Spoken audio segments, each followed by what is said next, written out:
Ulysses, I've never asked. What do you think's waiting for you when this is all said and done? Do you just return home to your wife and child? I honestly don't know. The crash harmed my memory. I can barely remember where home is. For all I know, it could be gone. The Mechanoids could have gotten to it. Telemachus turned 25 this year, though. I still remember watching him try not to cry as I left. I need to find out how my brave boy turned out. We will finish these Mechanoids, Herman. We must.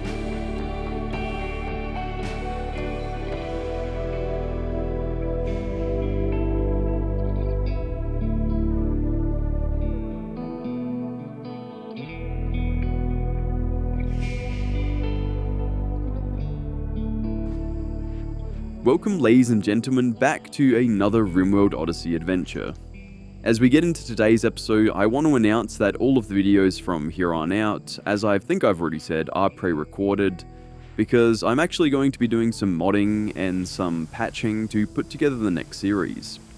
I want to do this because I've wanted to actually get into modding and patching. I've done a bit of coding in the past with XML.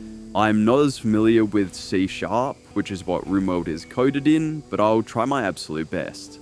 The idea for the next series or mini-series is really cool in my opinion, and I'm really looking forward to putting it together and playing it, if I can make it work, that is.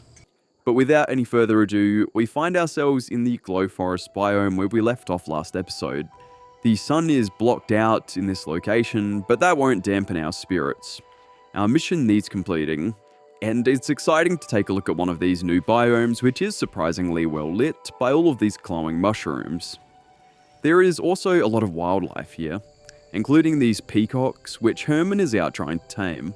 I think he misses Noya quite a bit, especially since they were bonded, but perhaps a new avian friend could help grieve the loss of Noya. We would struggle at first while trying to tame one of these beautiful male peacocks.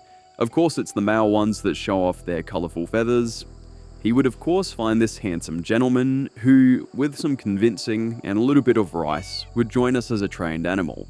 As I've already said, these episodes are pre-recorded, so I'll see if I can come up with a name in between the episodes and give it to this little guy, assuming he survives. These peacocks have very little trainability, but Odyssey has introduced these sentience catalysts, which make animal minds expand somehow. Which is another way of saying that we can make this little guy more trainable, which will help him do tasks that he normally wouldn't be able to do.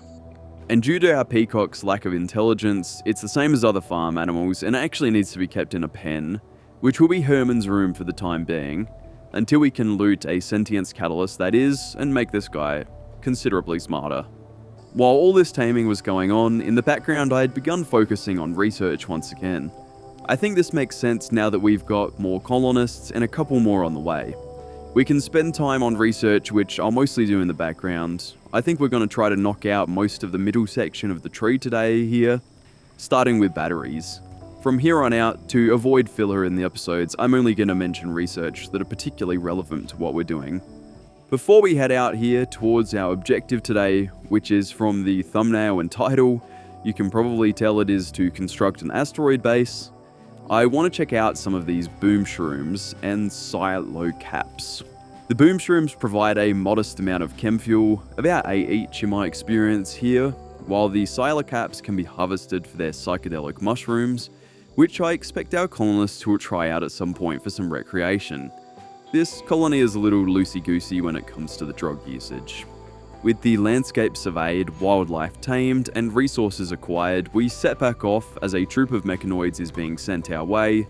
I'll definitely be returning to a glow forest at a later date, but for now, we're off.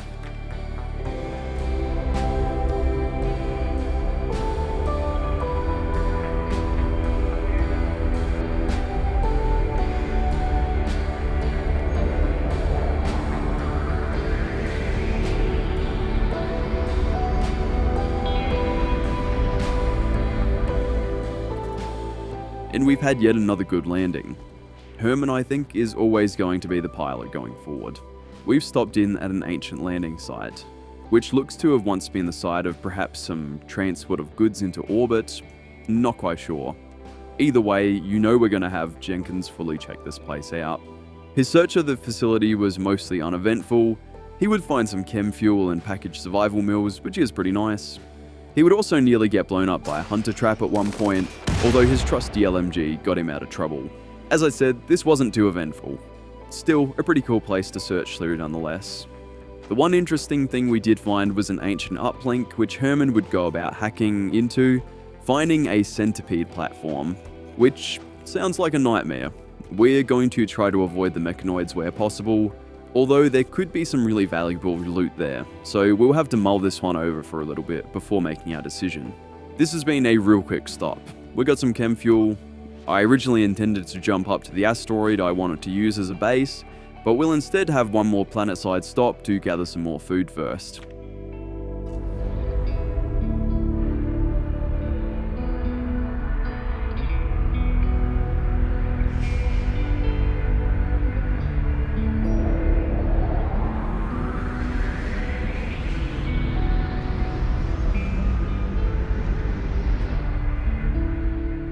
Landing down in the temperate forest biome, this one is a bog, which is why it has all of this water. It's also a gazelle habitat, which is great, so we can replenish our food stocks with a little bit of meat. I won't bore you guys with this stop too much. Basically all we did was hunt and butcher as many animals as we could, as when we're back in space, it will take us a while before we get our food production up and going. While here, we would also finish off our research into space-based furniture, which I felt was quite fitting as we were about to have an actual base in space. This mod is really cool. It basically includes an entire set of furniture that have a very space station feel, including a bunch of decorations which we'll certainly include in our base once it's built. But with that out of the way, we begin our flight into the stars once again.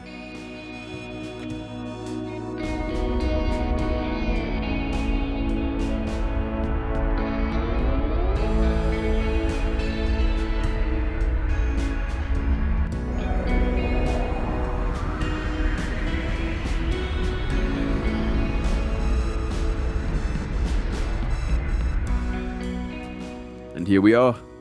We will officially, finally have a long-term base location.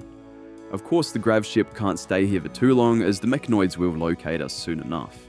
I think we should only keep the grav ship here for one quadrum at a time to prevent the Mechanoids tracking us down. We got a very warm space base welcome from some space pirates, literally before I got the chance to begin building anything at all. They had landed on the east side of the asteroid, but were planning on waiting a little bit before attacking, which was a bad idea on their part, as Zhao would take this opportunity to get some early shots in before they'd even noticed her. Not sure how they didn't notice. I know there's no sound in space, but since there is sound in the game, I guess there's still a bit of atmosphere here, so we must be in a lower orbit. Or perhaps I'm just overthinking this video game a little bit too much. Either way, Jenkins' shots definitely alerted them, as he'd now join in, causing them to rush us, meaning we would have to retreat back to the safety of our cave. I was frightened by their shield belts initially, but this ended up being an absolute massacre. One after another, Jenkins would mow them down with his LMG. The only one who made any real effort here was the guy with the incendiary launcher, but even he fumbled, lighting his friends on fire, allowing us to finish everyone off with relative ease. There was one stray raider who was trying to flank us, but she too would meet the same fate. I think these space battles are even more difficult than normal, especially since there's no method for enemies to flee, so you have to fight all of the raiders. And there will be no escape for you either, my friend. I want that shield belt of yours. It's mighty cold up here too, especially without a vac suit. Speaking of cold, some cold hard steel fellows decided to show up a couple days later. I was still setting a lot of my plans down during this period, which took ages, as I kept getting raided, as you can see. A couple of lancers had landed down on their own, away from the main group of Mechanoids, and they'd begun to shoot Hamilton, so Jenkins would sneak up behind them, finishing them swiftly, trying to get as close as possible to get the upper hand. This of course alerted the main squad, which advanced towards our main group, who were just beginning to peek out of the cave. Thankfully, once again, we would catch the lancers, and after, the pikemen in close quarters combat, giving us the victory. Ulysses would again show his leadership in this fight as per usual, We got major help from Jenkins with his EMP rounds as well. Hopefully we can now return to some more peaceful gameplay for a while, starting off with construction of the grav anchor, which, if you're not already aware, prevents the map from despawning when you leave with your grav ship, allowing us to set this as a permanent base. And with having a permanent base up here, we will need a steady supply of food, which is why, as you're watching right now, you can see we've already put some decent effort into mining out 2 large growing rooms for this little asteroid home of ours. And to help in this effort, there are 2 new people who will be calling this place home who can chip in. Of course, being our prisoners from last episode, Fadia and Boy, who I'll potentially rename if I can think of something good to call him. Fadia is going to be a great addition, as I'll remind you all, she has a great shooting ability, while Boy will play a critical role in setting up this asteroid base. You see, here's a Starjack, which is the new Xenotype added by Odyssey, which gives him some resistance to the vacuum of space, as his body is adapted to a low-gravity orbit. It also adjusts his skills a little, making him really good at construction specifically. Looking forward to seeing all the good work that these 2 put in for the group. But just as we had 2 new friends say hello, we say goodbye to our beautiful peacock. He died of the cold, just like Noya. Look, I'm still getting used to this space stuff, okay? He'll make a nice peacock roast for now. Next time we'll throw some heaters down. We will need some power though to cook that peacock roast or stew. Not sure what we're going to make yet. Leading us to constructing these 2 solar power generators, which is another addition from the space-based furniture mod. I think they look really clean and really suit the asteroid base aesthetic. We would also begin throwing down a number of hydroponics basins in the first of the 2 grow rooms. These will provide us with plenty of food once complete. But first, another raid. Yes, the 3rd raid in about 10 or so days that we've been here. I'm not sure if setting down the grav anchor has caused a lot more raids to spawn all of a sudden. Maybe it's just because we now have a permanent base. I'm honestly not sure. I am playing on Blood and Dust, so perhaps turning the difficulty down while we're trying to build the base up again might be the way to go, since we've gotten very little done so far in the fairly long time that we've been here. Now look, at first I was very concerned about the number of raiders that had come for us, but Jenkins turned into a one-man army here. I've never actually used Vanilla Skills Expander before. It's something new I decided to try out, and oh boy is the sharpshooting ability OP. All of my other colonists could have just continued going about their regular day-to-day jobs during this, as I didn't even really need to draft them up. Because, as you can see now, Jenkins would just mow them down, one after another, until every single raider was either downed or killed, causing this hallway to become quite bloodied. We're going to need to do a clean-up here at some point. Hopefully we brought some mops with us up into space. About a day or so later, we had finished up the hydroponics room, and Ulysses was going about planting the first crops of rice that would grow up here.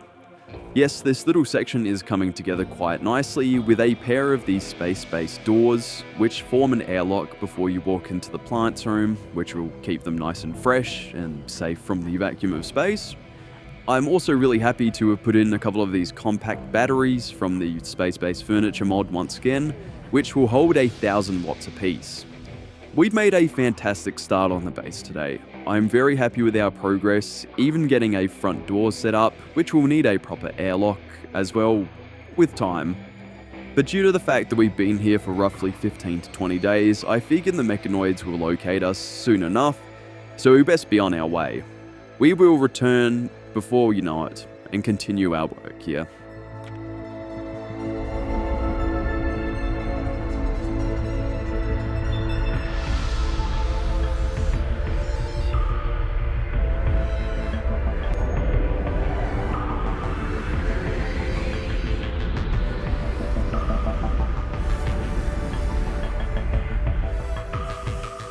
And we're back, on the planet, mainly due to the fact that we're running low on chem fuel and food.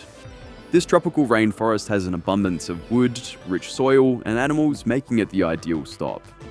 We would spend the next few days focusing on preparing to replenish our stockpiles with all the essentials, getting some rice growing, and getting a few trees chopped down.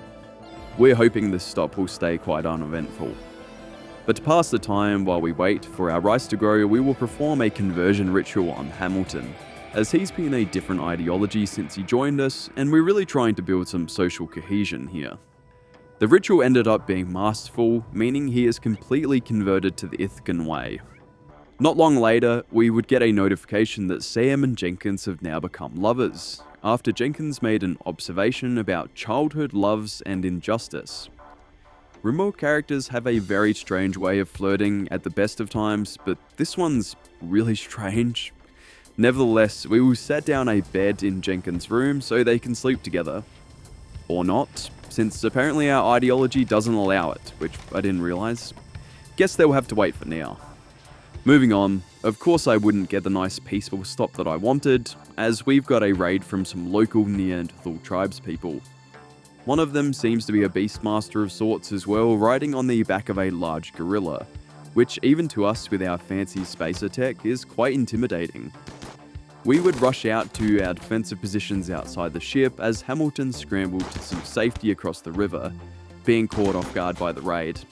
Thankfully, the very slow Neanderthals would advance rather slow, allowing us to mow them down individually, defending our temporary base with ease.